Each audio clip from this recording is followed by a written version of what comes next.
The aim of this film is to guide us to respect the legacies of our past and to find ways to maintain our connectedness to each other in the present and for the future. I'm Monica McGoldrick. I made this film on the legacies of unmourned loss, drawn from the work and life of psychiatrist Norman Paul, one of the most creative and original of the developers of the family therapy field. His ideas and his techniques inspired me, and the traumatic history of his own family, which he used to tell to help others understand his ideas, gave me insights for dealing with the pain of unmourned loss in my own life. This video describes his creative techniques and illustrates the profound tragic experiences of his own and his sister Dev Rogers' lives, suggesting how trauma can be transformed if it is acknowledged and dealt with. Norman Paul was a Boston psychiatrist and family therapist who brought to the field a remarkable understanding of the power of unmourned loss on human life. He developed compelling clinical techniques to help clients break through their denial and shutdown around unacknowledged and unmourned loss. His work focused on helping patients face those hidden aspects of their history, especially around the ghosts of the past, which were blocking their energy and ability to truly live in the present. Paul's experience of learning the traumatic secrets of his own family history were a major part of his development of his own theories about the importance of uncovering and dealing with the past. I believe Paul's framework, clinical use of video, and brilliant intuitions can help clinicians in the 21st century guide clients to deal with the painful legacies of the past in order to be more present in their current lives. Norman Paul was one of the great pioneers of the use of video in clinical practice. He believed that therapists often make themselves too central in therapy. His approach used video to keep clients focused on themselves and their own experiences. He thought there was always a credibility gap between our reality and what we realize about ourselves. He thought therapists should be facilitators, staying out of the way and helping clients become experts on themselves. He also used cross-confrontational techniques, showing patients videos of others dealing with emotional situations to help them get in touch with their deepest feelings. To intensify the therapy experience, he had patients make their own recordings and listen to them between sessions. He developed brilliantly creative ways to use video to help patients access their buried experiences so they could get in touch with their hidden feelings and be released from denial about painful experiences. He videotaped his patients and had them watch themselves on video, letting them confront themselves as they watched their reactions on film. He thought of the therapist as like a detective or exorcist, working to free people's energy so they could overcome their fear of pain and secrets around loss experiences, to see themselves as they really are, and to become able to move forward with their lives. Like his early colleague Murray Bowen, Norman Paul focused patients on their family history. He had them bring a family tree to the first session. Also, like Murray Bowen, he ran multifamily groups each month where patients could listen to each other working on their issues. He encouraged patients to explore their history, giving them material to read, such as Bowen's paper on his own family work and T.S. Eliot's Family Reunion. In fact, Murray Bowen was pivotal in encouraging Norman to research his own traumatic family history. The techniques he evolved encouraged patients to deal with dissociated traumatic losses through confronting their history in various vivid ways. Paul believed that when we don't mourn our losses, loss being the hardest issue we humans have to deal with, we may become stuck, fixed in time, unable to move forward, as if a part of us has died as well. The past lives on in the present here and now. Ghosts must be reconciled so that unburied experiences and relationships can be really buried. so that we are not haunted by the ghosts of the past and unable to really live in the present. Herein lies the paradox that plagues the numbed individual who, while living in another reality, has at his back instead the false conviction that the past is dead in the present. But the past can haunt us if we have not acknowledged and dealt with it. Norman Paul thought of therapy as helping clients seek out the unmourned losses and ghosts that impede them on their life journey, to diffuse the power of the ghost. Paul often had patients bring in a poster-sized picture of whoever seemed to be the ghost in the family and watch the picture on a video monitor, gradually morphing the picture into the patient, him or herself, to help the person relate to the ghosts of the past and key emotional experiences of their history. He would have patients describe their traumatic history, such as having been sexually abused by a father.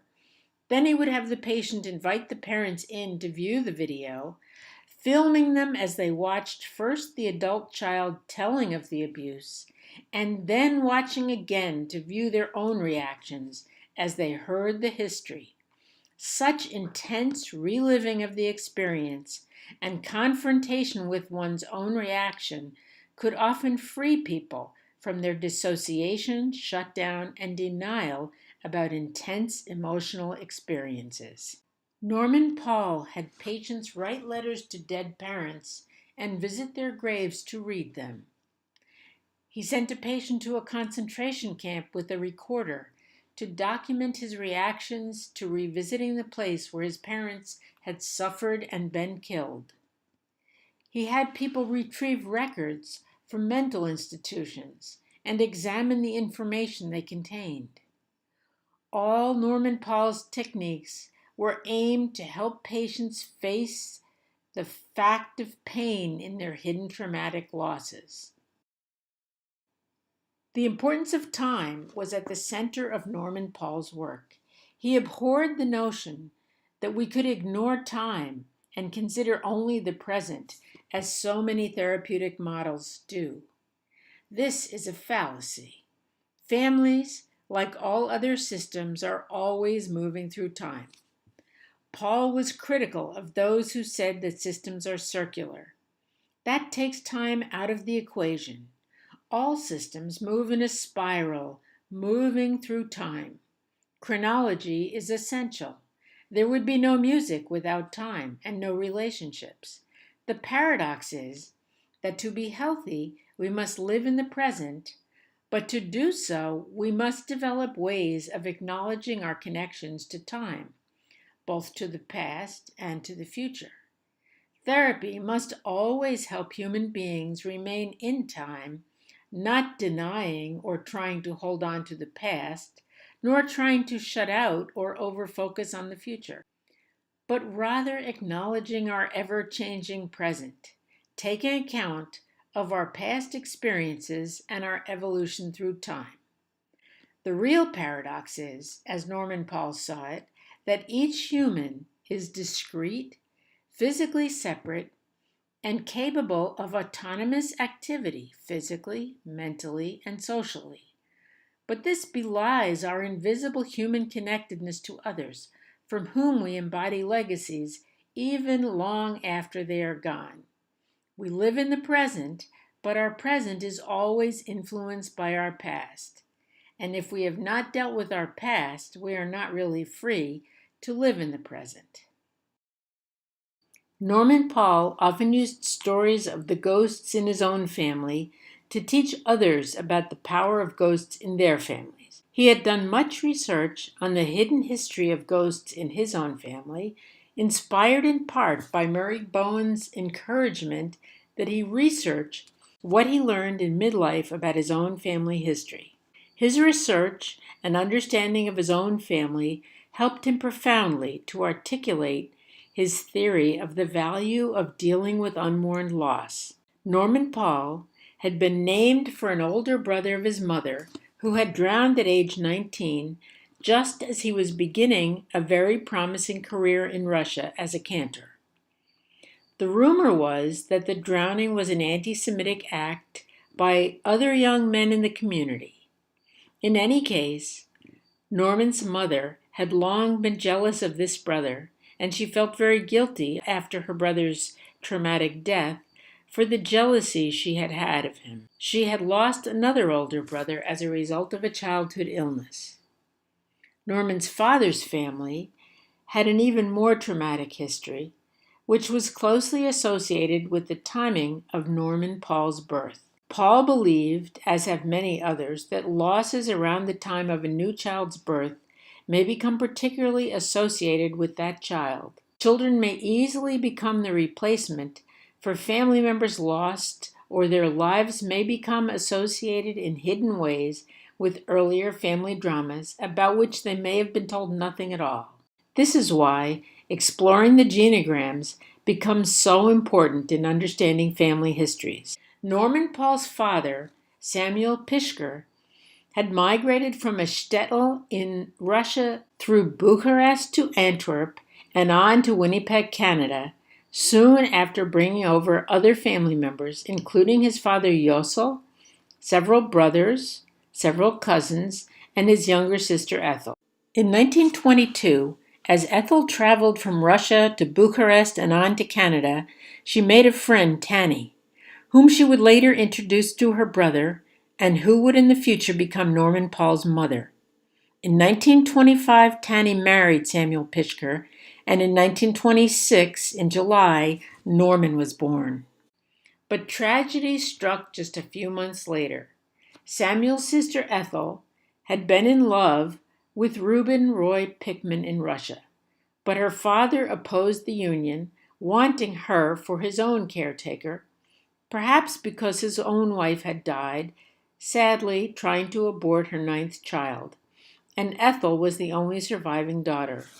Reuben Pickman then decided to marry Ethel's first cousin Gertie, who was migrating with the family, so that he could still come with them to Canada.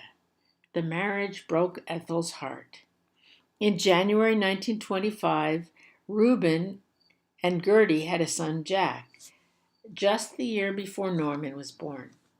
But Gertie became psychotic after the birth and was hospitalized the next year in a mental hospital, where she remained until her death 42 years later. After Gertie's hospitalization, Reuben began again to pursue Ethel, and she at times went with him to visit his son who had been put in foster care. But he was not steadfast, pursuing at the same time a wealthy customer in his watchmaking business. His behavior totally frayed Ethel's nerves. In her pained state, she shot him late one night in the building where they both lived. She shot Reuben as he slept in the bed with her cousin Jack, Gertie's brother. We know from the newspaper reports Ethel's thinking at the time, because she wrote a good deal about her feelings, which was reported in the papers. When arrested, she asked the policeman, "What's the use of telling you all this? I don't see why I should tell you, a perfect stranger, a secret nearest to my heart, when I have kept it from my relatives. What do people care? Even if I told you the truth, who would believe me? I have no witnesses. The only witness I had is dead now. If he were alive, I'm sure he would confess to you as to me that he was the cause of my unhappy life. I tried to live as others lived and be happy, but no one knows the suffering I've undergone since his wife went to the mental hospital." She later said, "I did not forgive him, but I tried to forget him. I was happy in the fact that his wife was not satisfied with the marriage. He had deceived me. He continued to persecute me because I would not be his, the same as years ago. There are short moments when I feel sorry for myself.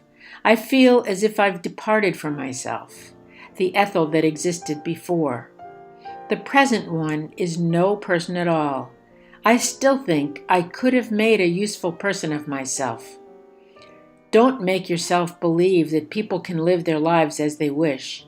Mostly, they have to live their lives as they're destined to live them." After Ethel shot Reuben, she tried to kill herself, and soon after drank lye in prison and died.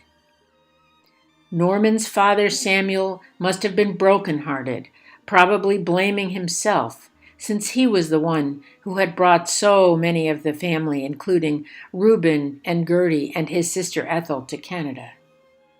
The newspaper reported that Sam and Ethel's own father Yosel, eyes red from crying, could only repeat, moaning, "She was such a good girl, my little girl. He wandered all day from house to house, from bad to worse, seeking consolation from his family and friends." Norman's father, Samuel, moved his family and infant son to the United States, changing their names from Pishker to Paul, and never spoke of the trauma again. So Norman Paul, born only months before these tragedies occurred, grew up knowing nothing of them. Ethel and Reuben's names were never mentioned. The entire family must have been traumatized by these terrible events, which involved them all. They all would have felt guilty and responsible for the horrendous situation of Ethel, who had killed Reuben in the same bed with her cousin Jack, and who were all brought over by Samuel. The family dispersed and most changed their names. At least once, Norman's maternal uncle told him the history, but he could not believe it and pushed it away. It was not until 1970 that an aunt came from Canada and told Norman about the family history. He learned from the aunt that her own husband, Jack, Norman's uncle, overcome by debt, had also killed himself in 1930. Jack had left very moving letters to his family, his creditors, and to one of his brothers, to please take care of his children. To his wife and daughters he said, "Everything is so dark I don't see how to improve my mistakes. Forgive me, please, my dear Minnie and children. Bless you." The aunt confessed that she had not been able to tell the truth to her own children either. In 1973, Norman Paul met for the first time his cousin Jack, the son of Reuben, whom his Aunt Ethel had murdered. And as he described it, he felt great anxiety, fearing his cousin would blame him for what he had done to his father. That crazy thought made Norman Paul begin to realize that somehow, not knowing it, he had become identified with his Aunt Ethel. Her trauma had somehow become associated with him. Once he made this realization, he said, his headaches, numbness, and a sense of darkness that always followed him diminished. He explained this psychological change as brought on by discovering and experiencing the connections of his hidden history and his family's trauma, which had somehow left him growing up under a black cloud without understanding the source of his pain. Norman shared his personal family story in his teaching to give others the courage to face their demons and put them to rest so they could move on with their lives. Norman's sister, Dev Rogers, born 3 years after the family cut off from their history, had her own journey of transformation in dealing with learning the family's traumatic story. Dev had been given the name Dolores, which means sorrows. She was named for her paternal grandmother, the one who had died trying to have an abortion of her 9th and last child. Dev herself was born following a miscarriage her mother had after the family's migration to the United States from Winnipeg. This was yet another painful trauma for a family that was trying desperately to shut out the painful traumas of their past. Dev Rogers, now 84, still an astonishing creative actor and author, had her own journey with the family's painful heritage and with her relationship with her brother Norman, who seems to have seen her as an interference. Once Dev learned from Norman the hidden family traumas in Winnipeg he had uncovered, she used dramatization to work through her own experience of the family's traumatic history. Dev wrote a play about Ethel's murder of Reuben, which was published by Samuel French and performed in 2004, almost 80 years after the traumatic events occurred.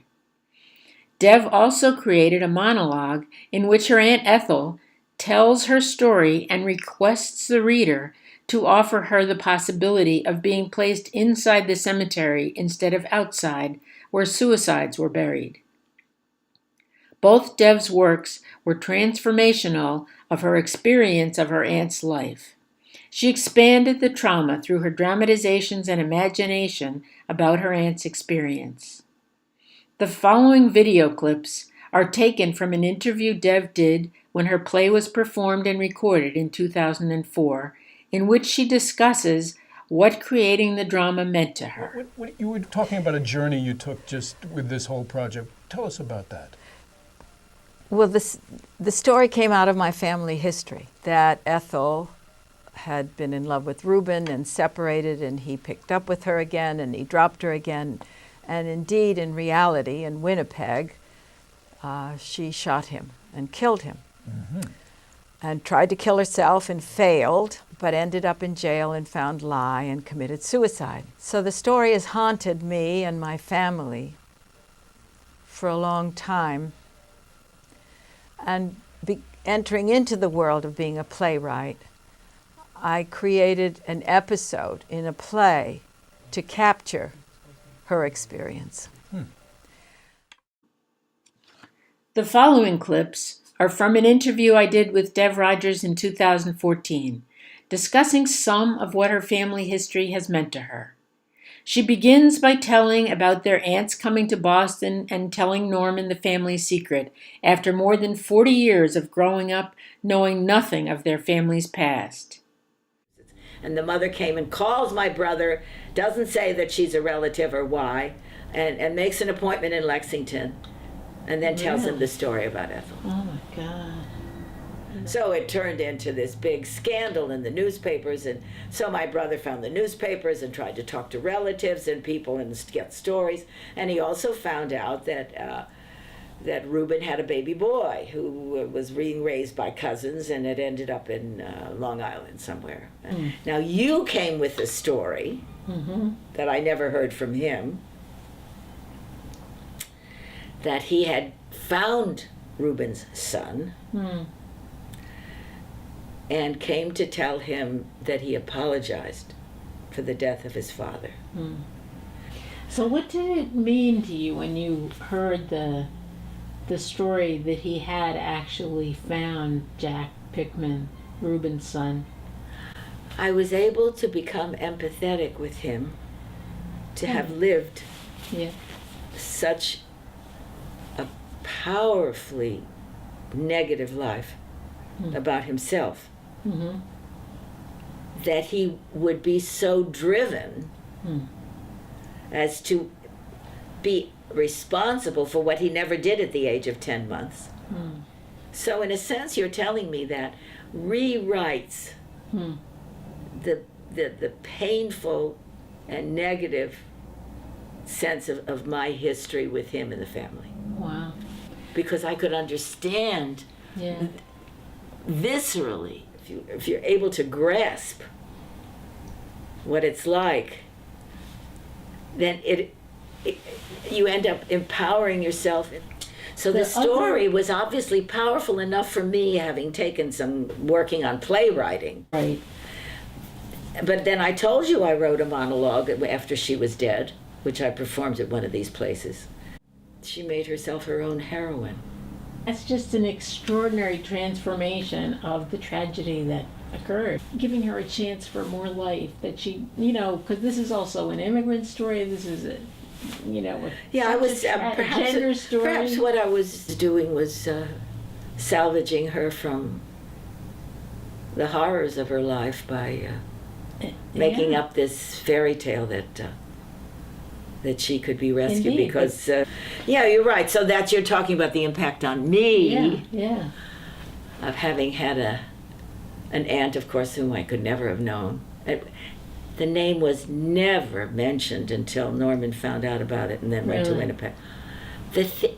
I respect what you do not talk about, if you can find it out, because it's more painful and toxic, and throws the benevolently accepted history up in the air. In what you eventually put together about her, it's like you gave her life beyond her tragic end, right? Obviously, the story gripped me enough to turn her into theater. Yeah, no, you definitely did. Both Norman Paul and his sister Dev Rogers struggled to find ways to deal with the long, secret, traumatic past of their family. Dev found ways to create artistic transformation. For Norman Paul, learning his history clarified his theory and commitment to helping patients not shut down or avoid real human contact through dissociations of addictions, abuse, sexual exploitation, manipulation, or isolation, but facing and acknowledging their history in order to be able to be fully present in their current relationships. If we do not confront the ghosts of our past, he feared, they will overwhelm our current lives, which is why it is so important to help families acknowledge their legacies of loss and contend with them in order to be free for their relationships in the present and as they move into the future. Norman Paul worked to help people connect themselves to their family history so they could live more fully in the present.